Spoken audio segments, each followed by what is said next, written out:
At the end of the day, they're trying to feed their family, and I understand they have to go out there and hustle all day long. They do not stop. Hello and welcome back to Living Abroad. My name is Alex, and today we're gonna go ahead and meet that guy right there, that big man right there. So, so let's get this funny guy. All right, guys, let's go ahead and sit down, find out Eric's story, and let him tell us all about his travels. Hi, tell us your name. Hey, my name is Eric Farrar. Eric, where are you from? I'm from the U.S., specifically Texas. Texas. Dallas, Texas. You don't really sound like a Texan to me. I made it a point to get rid of my southern accent. It's the stigma around it is what bothered me. Okay. My thought about it was southern accent, less maybe educated. Like you're a cowboy or something like that. You know, when you think of Texas, sort of stereotype. Yeah, exactly. You have a big truck. You know, you live in the country and in the woods, and it's just, I don't know. I feel now that maybe that kind of thinking was a little bit childish. No, if it's something you wanted, that's what you went for. Yeah, for sure. But okay. I made it a point to get rid of it. So tell us a little bit about yourself, a little bit of your backstory, and what brings you to India. Yeah, for sure. So in the United States, I was very sad, and I was angry at my country. You know, I think I was just there too long, having the same routine every day, just needing a change. So I was at a point in my life where I was able to save up a little bit of money, put my schooling on pause, and I paid off my debt there, my car, and I didn't have any responsibilities. Okay. So I thought, now it's the perfect time to get out. And so I left the United States for a year, and I came here to India to explore it fully. Wow, so to go ahead and try to travel for a year completely, that's really brave, in my opinion at least, you know, especially from my understanding, India is your first country outside the U.S., right? Yeah, that's exactly right. Okay, so what did you, like, what was your biggest worry before coming here? My biggest worry, I had done a lot of research, so I knew what to expect. Okay. But it is so interesting. It's like starting over completely when you go to a new country. You look for, you need to find water, you need to find food to eat. Like, it was such a surreal experience. So I knew what I was getting into for the most part. Yeah. But India's been so much more than I was expecting, honestly. It's been such a great time. Okay, I'm glad to hear. Now, I ask this usually with everybody. What are your biggest, your favorite things about India? What do you like the most? What I like the most about India is the people. I've met so many wonderful, great people. They're so selfless. Also, so many educated people with so many skilled people. It's really inspiring. And yeah, that's partially what I came here for as well. Okay. And you said you put your schooling on pause. I'm a little bit curious. Did you ever worry that when you get back to home, you may not want to continue schooling? Yeah, so that's also what I came to India for. I came to think about my future as well. Yeah. When I was doing in school, I liked the concepts. I was going to school for cybersecurity. I liked the concept, but I didn't like the execution. I see. So that was a big point in my thinking when I came here, is to think about my future and what I actually wanted to do. And it really is working. It's given me a new perspective.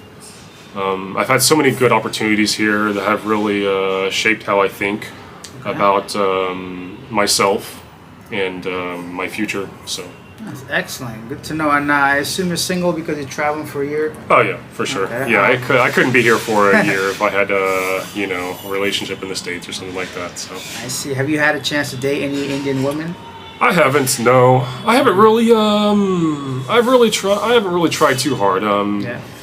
Indian women, sometimes it can be difficult. A lot of the times, from what I see, Indian women tend to stick in larger groups together, maybe 4 or 5. Okay. So for an average guy, it could be a little bit intimidating if they're new to the country, or a lot of the times they're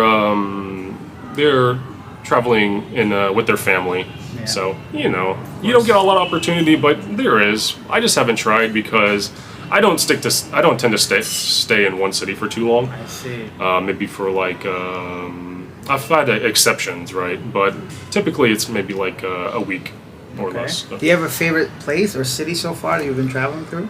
Yeah, for sure. So my absolute favorite and one of the best experiences of my life happened in Alwar, Rajasthan. It's a town, not many people, especially tourists, would go there. It's a town of 400,000 people.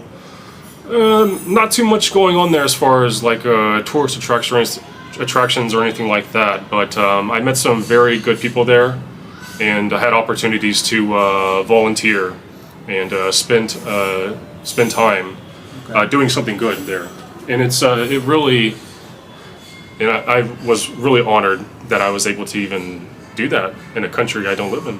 Wow, So- is that like a passion of yours? Because it was through you and your recommendation where myself, and a couple other people went to that, small little informal school to help the some kids, feed them, and that's something I've always wanted to do if I had more money, right? So I Yeah. try to make even a small impact in every place I travel to. Is that like a passion of yours to help others? Because I see you like a very nice man, a kind person. So tell me a little bit more. Why is that a thing for you? Exactly. So I've never done anything like that in the States.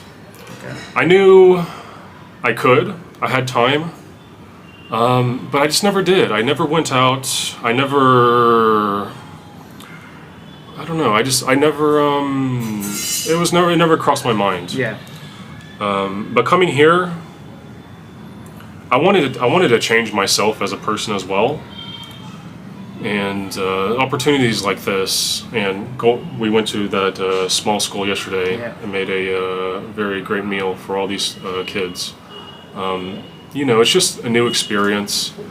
It gives you again perspective on yourself and life also here in India. You experience the real India, and it's like an adventure, and you learn every day something new. Okay. And it's actually, instead of the normal like touristy stuff, that's that's stuff I'm looking for here. I see. So some things like off the the regular path that people take. Exactly. And it's true because like we did that only for what, one day? Yeah, It felt like a lot of work, right? It was. And these these people go through this on a daily basis to feed that many kids, and it makes you wonder like how challenging it is. Yeah. Speaking of challenges, what has been your biggest challenge so far that you've been in India? Biggest challenge so far. Like I know a lot of people have this either whether it's communication, transportation, accommodation, finding healthy food, or like for myself, for example, my biggest challenge has been just to deal with what I see and try to understand like all the trash, the pollution. Like For sure. I know not every country is perfect, and so for myself it was just the air quality. So I started wearing a mask when I'm outside. That's a small challenge compared to many bigger challenges in India. But for yourself, either with your travels or your feelings, mental, financial, what has been your biggest challenge so far? I think my biggest challenge, what I've had a lot of trouble with here in India, is food. I'm here as a budget traveler. I have money set aside so I can be here for a year. So I'm looking for something a little more affordable. I see. But at the same time, you have to make sure that it's hygienic. It can be very easy to get sick here, and so it really narrows down places that you can find food. Are you adventurous? Have you tried street food or anything like that? Oh yeah, for sure. I do. I'm more cautious than the normal traveler. I feel. I'll go to eat street food at places that are pretty popular. I see. There's a lot of people because they're making the food to order. I see. Right then and there when you put the order in.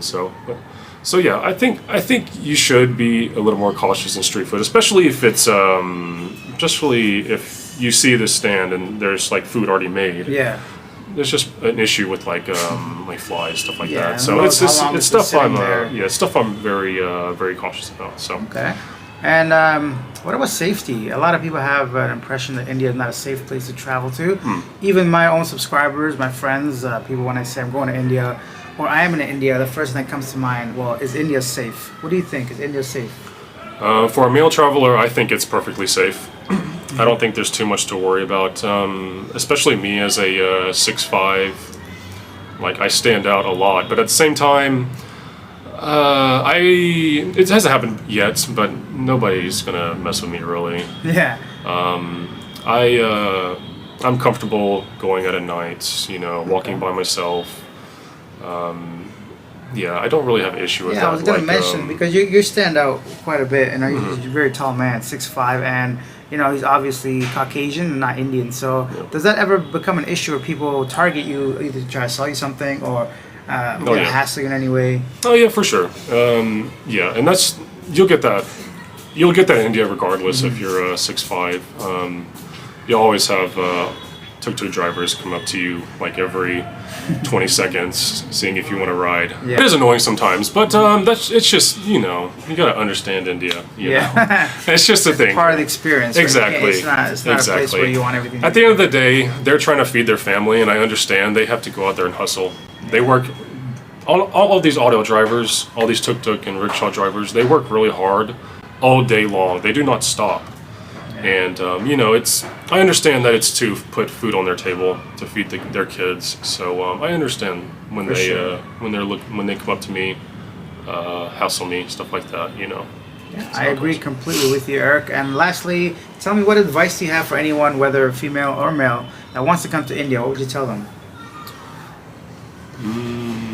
Any tips, tricks, anything you've learned, something that might make the journey easier, or just if they're on the fence about it, a place they've always wanted to come but they weren't really sure. What do you say to those people? Oh yeah, for sure. You do need to be cautious when coming here, as I learned, especially about a female as a female traveler. But India is a very beautiful place with very, very good people. I've met so many. So if you're cautious, I'd implore you to at least give it a try. I'll be here for a year, and honestly, it's the best experience. The first 3 months here is the best experience of my life, and I'm sure it'll probably just get better and better. So awesome, man. Well, thank you so much for being here. All right, namaste. Yeah, namaste.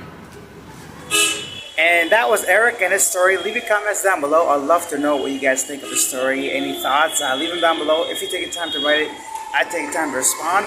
And if you found this video informative, entertaining, or just want to show your support for myself, please take a quick second, hit that subscribe button. I mean, you're sitting there anyways. Anyway, I'll see you guys in the next one. Bye.